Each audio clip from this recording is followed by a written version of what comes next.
type of return on investment should I expect? Is this good long-term, something that is going to fit for my retirement plan? You'll want to look at that. That's one thing I love about tokenization, is because that entry barrier is lower and the minimum required to invest in these is much lower, makes it a lot easier to diversify. Welcome to the Ideal Investor Show. This is the podcast where we help you challenge your mindset and discover where you are. Let's go.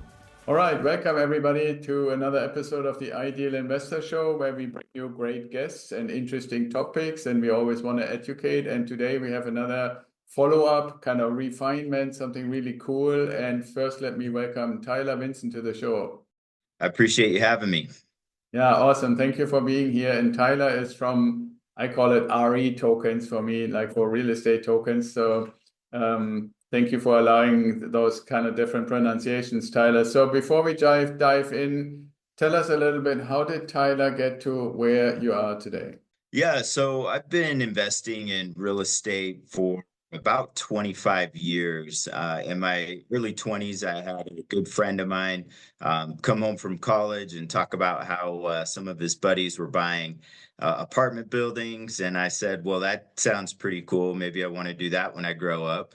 And so we started getting interested, and he took me to, they do these educational warm-ups at local hotels, and they did that here in my hometown of Spokane, Washington, a place called the Davenport downtown. So we went and checked that out, and he said, let's sign up, let's do the education program.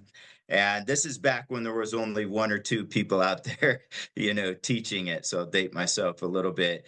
And I was hesitant because I was going to have to call into work and lie to my boss and do all of that. But he talked me into it. I did it. We took the course that weekend, and it wasn't a good one. I've done a lot of education over my career. In fact, every year I do something, but this was not one that I would write home about. So we left that and said, what should we do now? And we just decided to go start buying duplexes. So we went out and started buying duplexes. I fell in love with the sport of real estate investing at that point in time, and decided to quit my job and get my real estate license. Is kind of how I went full-time real estate. And once I did that, I immediately just niched down to investment real estate. Started working with a company that was buying houses. And so that's where I really learned the real estate investment game and started talking to investors, private investors, selling these deals, and then later raising capital. And then it just grew from there. I started a real estate investment brokerage and a property management company, and those things I don't do that actively anymore. I am only in the real estate investment type world. But that led me into syndication and commercial and capital raising at a different level, securities, for example, Reg Ds. And I was, a few years back, I was introduced to blockchain and the idea of being able to make ownership of real estate digital and put it on the blockchain. And immediately it hit me like a ton of bricks, because my specialty is in creative finance, deal structure, private equity, seller financing, all of these things. And I thought, wow, you can really get extremely creative and flexible, and more people can participate in the deal if it's electronic, if you're able to do this and automate a lot of things. And so that was, about 3.5, 4 years ago now, I started really learning it. And I decided that, it was my job in life to bring this to the real estate investment world, because I believe that it provides liquidity for the asset owners, which we typically don't have in real estate. And I believe that it provides access to those folks that don't normally have access to be able to invest in quality real estate investments, just because that entry barrier is so high. So that's what really has led me here today. Yeah, that's really cool. And thank you for describing that. One of the things that I have used, and maybe you can then put it a little bit in context, is, and you mentioned the term liquidity, people often say, okay, if I buy shares in a company, right? Like myself, I'm a shareholder in Tesla. If I want to buy a share in Tesla, one is right now like $250 or something like that. And because there's an exchange, if for some reason, whether it went up or down, doesn't even matter. If I need that money back, yes, there's a tiny bit of fee, but fundamentally, I can basically sell that share and get my $250 back, and or 260 or 240, whatever it may have changed to. And that's it. So it's basically, yes, I have co-ownership in that company, but I can also convert it back to money really quickly. And people always used to say, at least when I started like 16 years ago, well, the big difference is with real estate, if you ever look at a transaction to either buy or sell a house, or a duplex for that matter, to stay in there.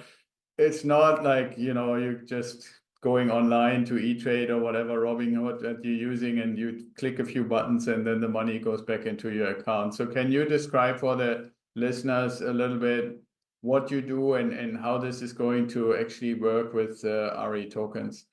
Yeah, so I think that when we start talking about tokenization, and there's a lot of buzz around, blockchain and tokenization and real world assets, I don't think there's an industry that can benefit more right now than real estate. And that is due to the fact that you just mentioned it's illiquid.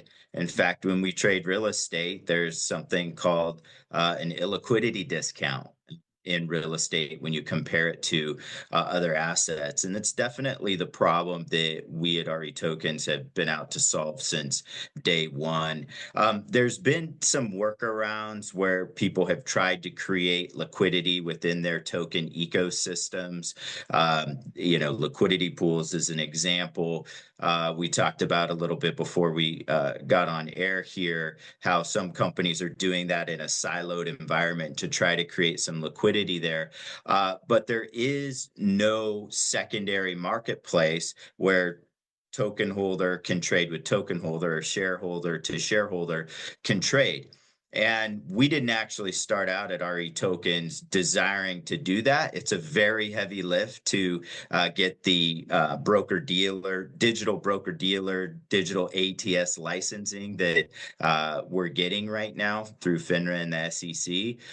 What we wanted to do is just get assets on chain, because we knew if you could get a lot of real estate assets on chain, then that would allow a lot more investors to participate and be able to get in and start creating some of this liquidity that I know I, as a real estate owner, desire. I would love to, unlock some of my trapped equity that I have in all my various projects. And in real estate, we know that's difficult. The two ways to access equity is to either sell the property in whole and kind of kill the golden goose there, or do a cash out refi and play by the bank's rules. And maybe the numbers go your way, maybe they don't, it takes a long time, it can be expensive, all of those types of things. So but what we're doing is, when you tokenize real estate, we'll just recap real quick what that is. We're pretty much just taking, let's say you do it in an LLC, and you're raising capital or selling equity in that LLC.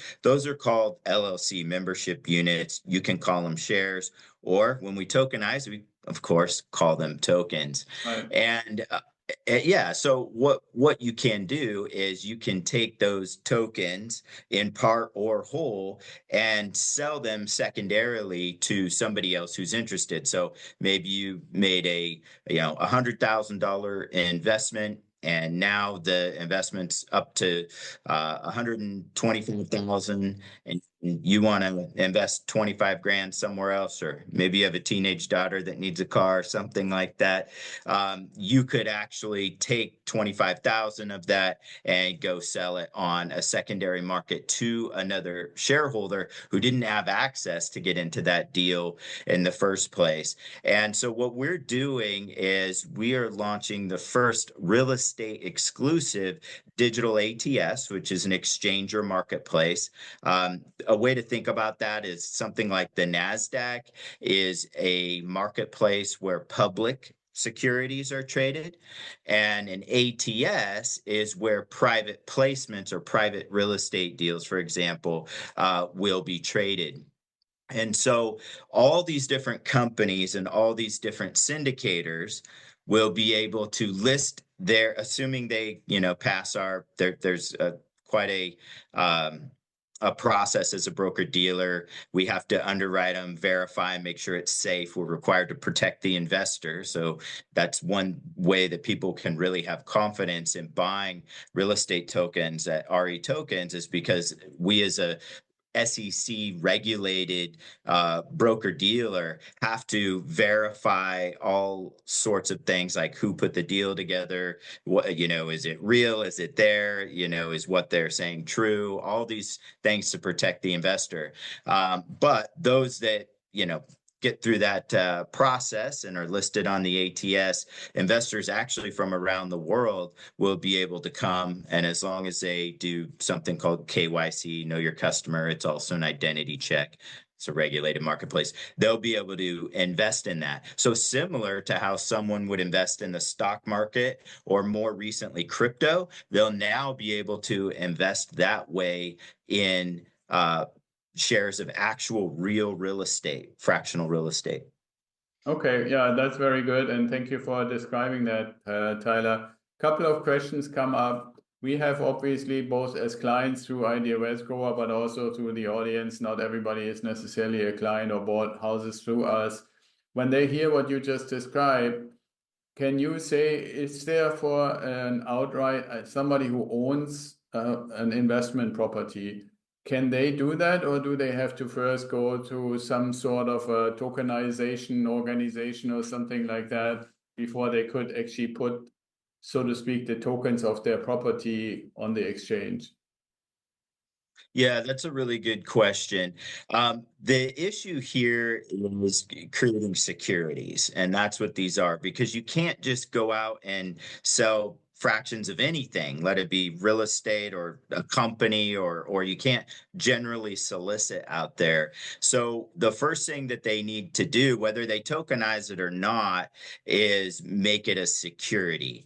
And once you do that, so we're gonna geek out and get a little bit technical. I apologize, but I think that that's a good question, and that this is important, because you don't want folks going out there and doing things that could get them in trouble. Because when you're creating a security, there's certain rules and regulations. And so when you create a security, I'll try to keep this brief, hang in there with me. When you create a security, you're either creating a public security that you register, like what you see on the stock markets, that you register with the SEC, or most people that are selling equity or raising capital with real estate find an exemption to registration.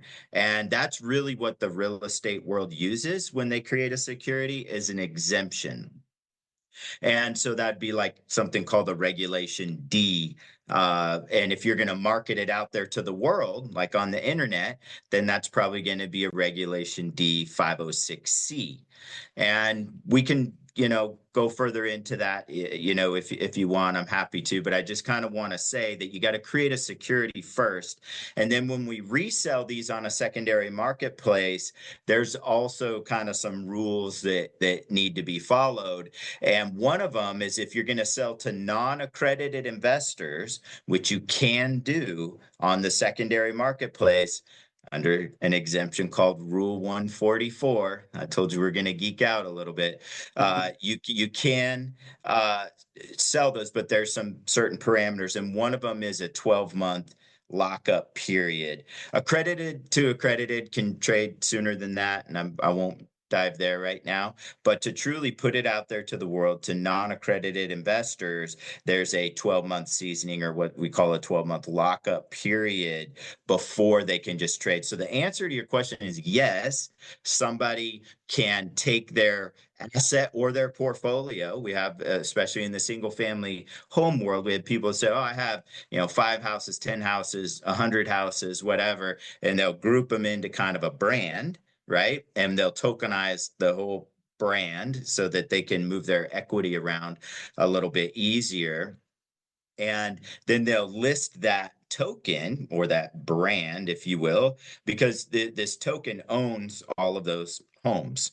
And again, I'm happy to elaborate on any of this, but they'll create a security, and then that security can go on to the secondary marketplace after the lockup period. That's different than what you see on a lot of single family home partnerships, where we see a lot of joint ventures or just two or three, 1 to 2, 3 people into a JV joint venture type thing. That you're to truly trade on a secondary market, you're going to have to go through that securities process at this point in time.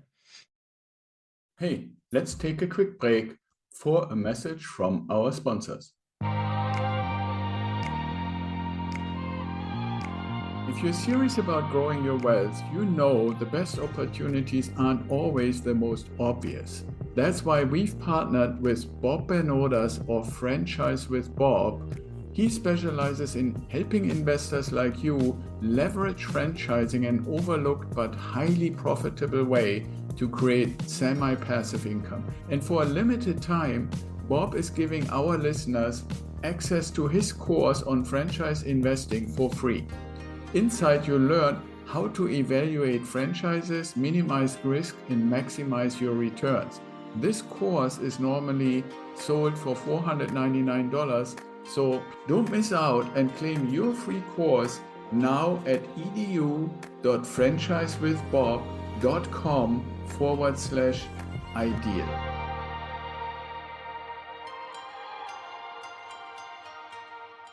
Yeah, thank you for describing that. And some of the regulation aspects that you mentioned, the audience has already heard a few times when we brought people that do like syndications and stuff, because not all the rules are the same, but it's basically also a process of creating a security and who and how much advertising and what rules apply and all that kind of stuff. Now, the other thing, before I get to my next question, seems to be if somebody were like just, to say, okay, I have an asset that has appreciated, lots of equity, but performance, I'm not so sure if I want to keep it.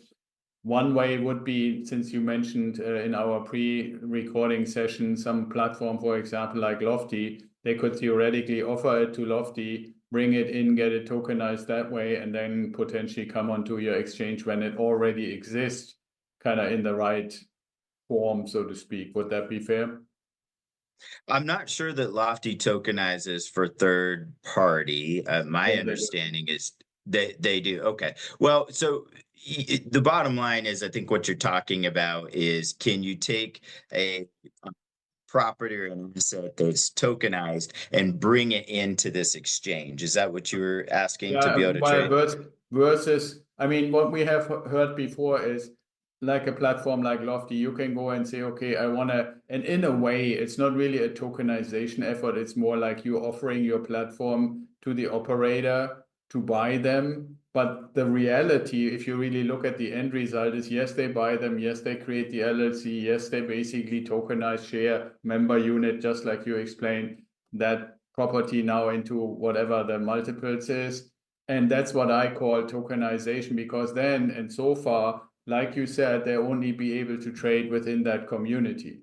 Now, when your platform exists, then they could say, okay, well, this is just one of, I don't know how many houses, hundreds of properties they have on that internal Lofty system that could also have the tokens exchange traded on the exchange.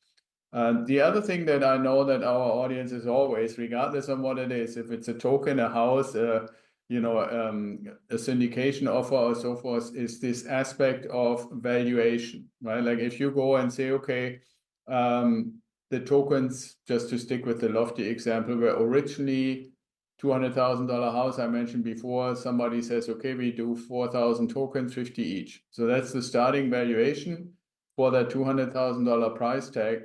Let's say 5 years go by, in the last 5 years, the thing is worth like 300 now.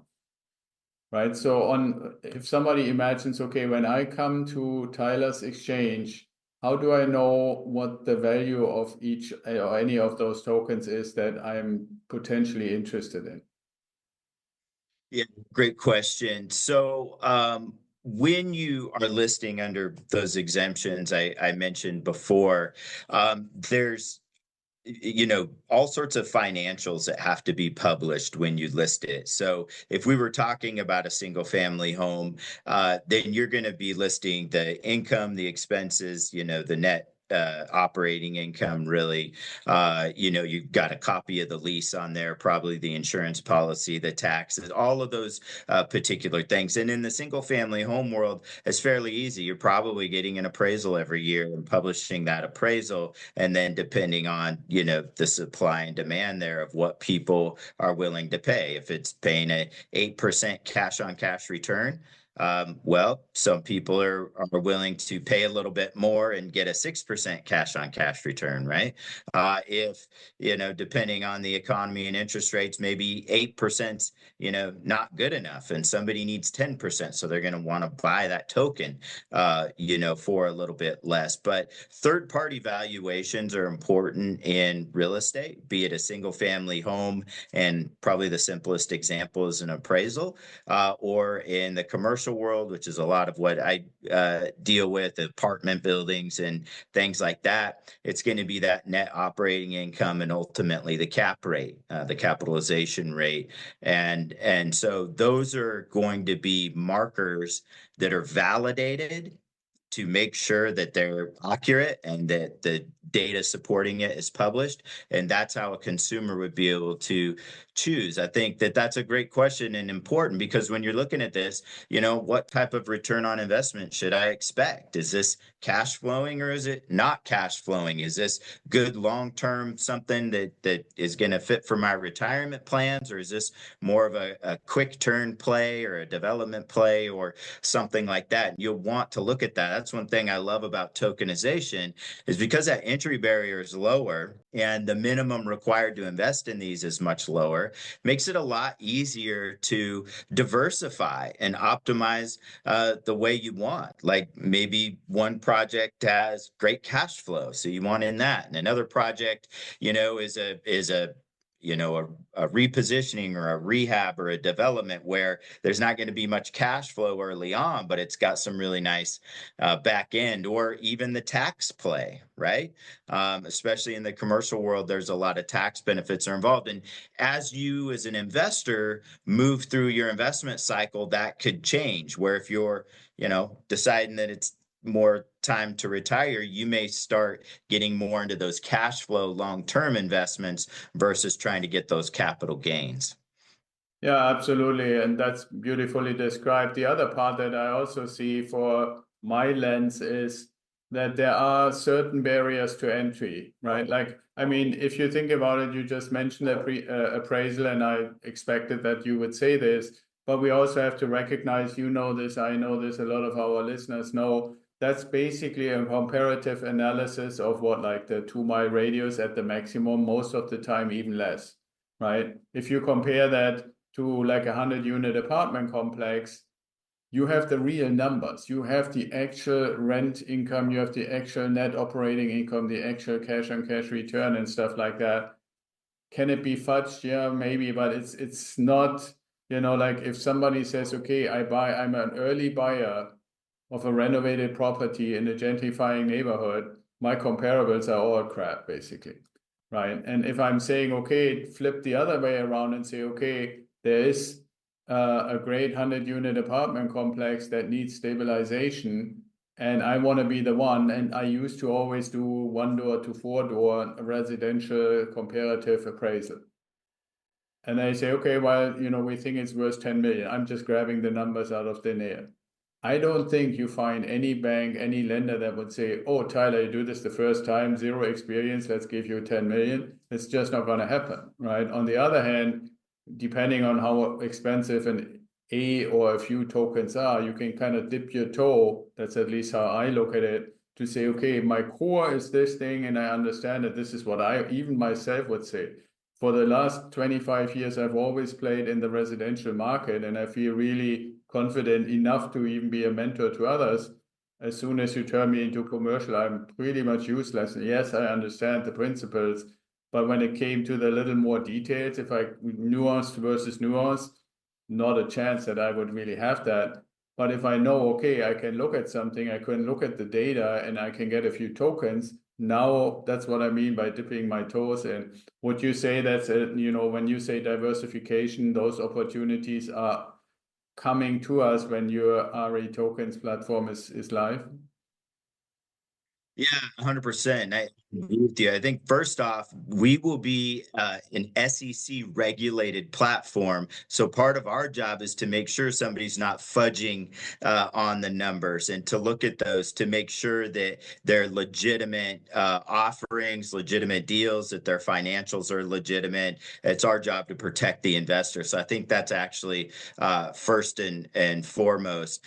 And then yeah, when it comes to looking at those apartment buildings and being able to dip your toe in, I completely agree with you. Because if it's something you're interested in, let's say there's a lot of investors that want to make the leap from single family homes into apartment buildings. I've run into them all the time. But if you haven't seen the inner workings of how a pro does it, then you are at more risk. And investors you would raise would be at risk. But if you were to invest into one or a couple of these deals, it would really put you on the inside of being able to understand what's going on there, how they're operating it, what their performance is on a quarterly basis, what their strategies are. And it would be super, super beneficial. I think, this isn't crypto, these are securities. But one thing I do like about what the crypto world did is a lot of people were investing in it because of the easy access. And I think it forced people to start revisiting the fiat fractional banking system,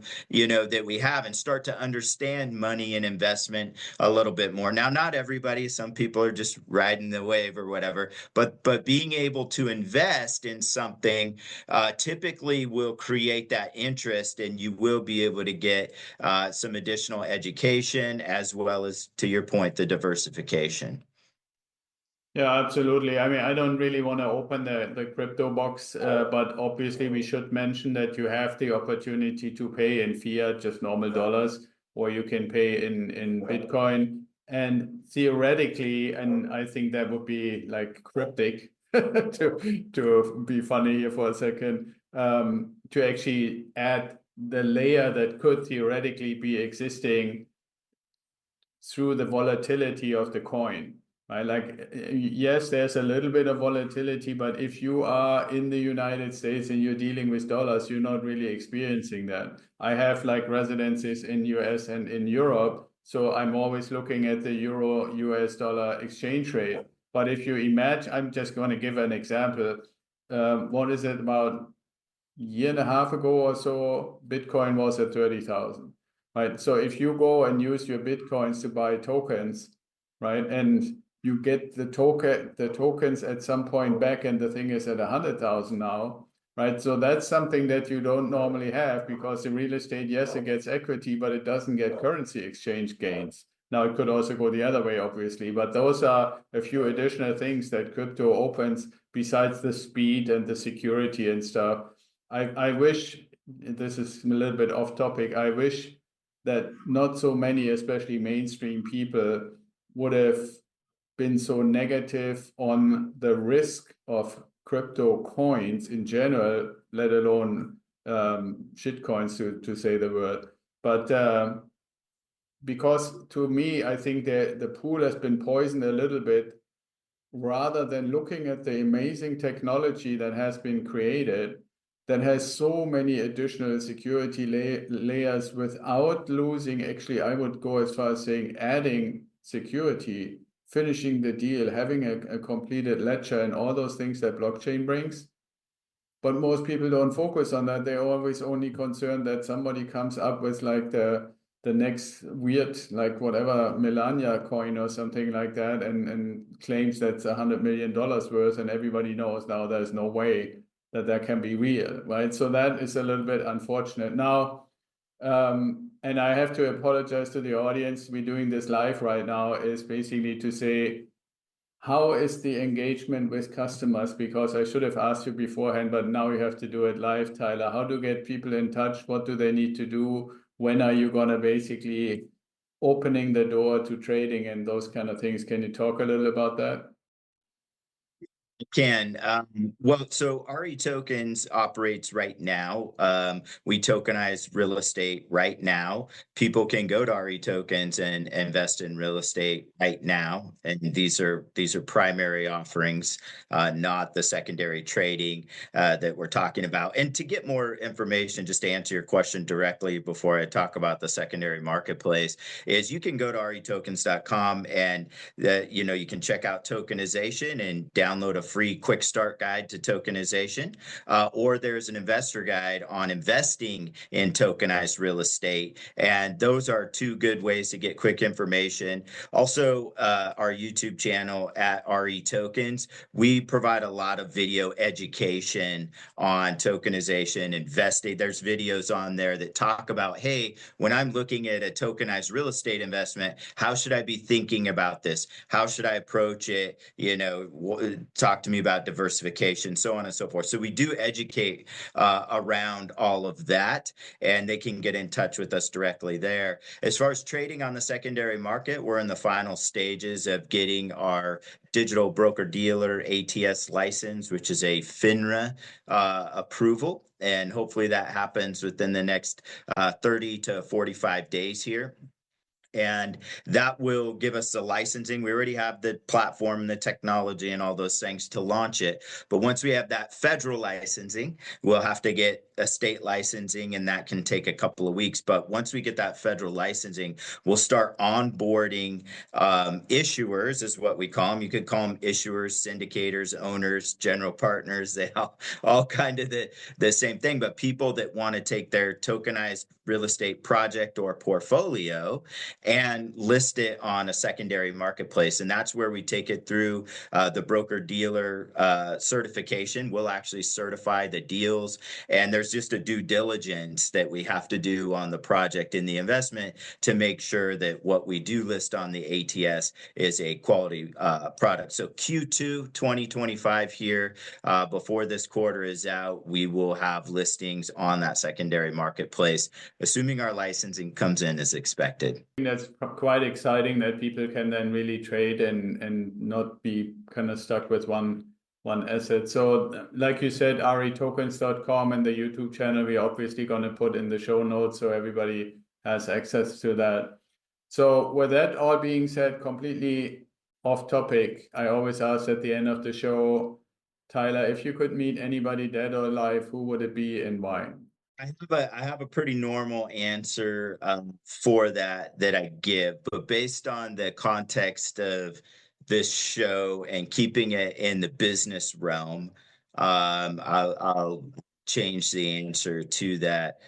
I'm for whatever reason, I'm missing his last name. His first name was Sam. He was a huge real estate investor out of New York. Does that come to mind for you? I'm gonna kick myself once we get off of the call. But anyway, how about I'll just describe this individual. He really started on his own, first generation real estate investor, and had to go out with really no money and no credit and built a multi-billion-dollar empire in New York, apartment buildings. And that's something that have a similar path where I really kind of started no money, no credit type situation, started from scratch and really built and evolved. And I like to hear the mindset of perseverance from individuals like that, because it's a tough game. Often we're doing things to make it easier, like we talked about today. And people who buy tokens may aspire to be a syndicator or a GP and go that route. And I think that will help them along. But otherwise, going out, finding deals, underwriting them, getting the right type of money together, and then scaling that over and over and becoming really, really good at what you do to create that true financial freedom is an art form. So I always, whenever I have a chance to talk to some old pros that have done it for decades and decades, that's really my answer to the question. apologize. I'm forgetting the gentleman's name, and like I said, not going with my normal canned answer, just to keep it in the context of business here. Yeah, So absolutely. And I appreciate that. And anybody who wants to know who's one of the biggest multifamily investors named Sam, they can probably find out yeah, about that. won't The take thing them that long.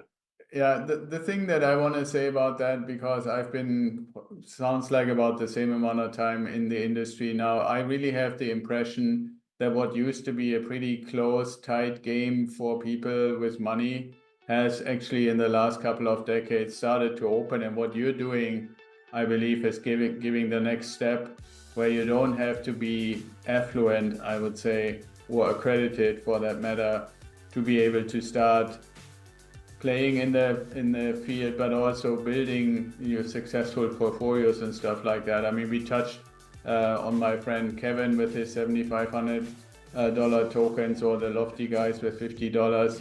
If you compare that to any kind of like even halfway reasonable house, it's like 10x or in some cases 100x away from that. So the whole idea that real estate is only for people who are already kind of wealthy is really, I think, crumbling, and for good reason. And I think everybody should get the opportunity, and you're doing a great thing by opening more opportunities in that direction. Yeah, good. We think so. All right, great. Well, Tyler, it was a great honor to have you, and I always love people who, have the spirit and the energy to try something new. So thank you for doing that for this particular industry that we're both in, and maybe we can do it again when the thing is really running, and you can tell us how you struggled through the first year. Absolutely. Would love to do it. Appreciate you having me and being able to talk about this, because it is a true evolution for real estate investment that's long overdue. Absolutely. Okay. Thank you again. All right. Take care.